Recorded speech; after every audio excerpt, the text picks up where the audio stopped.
This is the neuron, a nerve cell that's the basic building block of the nervous system. First, we have the postsynaptic neuron, and there's a nucleus found in the soma, which directs the neuron's needs for growth and maintenance. There are dendrites branching from the soma to receive messages and conduct impulses toward the cell body. On the dendrites, there's a dendritic spine that also helps receive information from a single axon.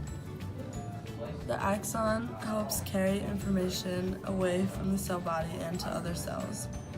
The myelin sheath is a layer of tissue covering the axon as an insulator.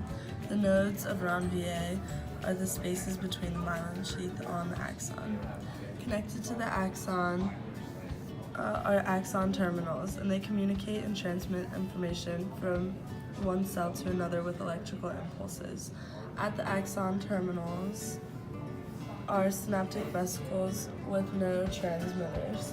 These vesicles carry neurotransmitters released at the synapse. These are then carried over to another neuron. The neuron is firing an impulse down its axon, which is known as the action potential. According to the all or nothing rule, once the impulse is fired at a certain intensity, it will move down the axon at the same intensity. Now the neuron is in the absolute refractory period, which is when the neuron is incapable of responding to stimulation right after firing. Then the neuron is in its resting state, the resting potential, and is not transmitting information. Here, the impulse raises the neuron's voltage and opens the ion channels, causing potassium ions to flow out and sodium ions to flow in, which is known as depolarization. If too much neurotransmitter is secreted at this point, the reuptake will occur and the extra neurotransmitter will be absorbed by the presynaptic neuron.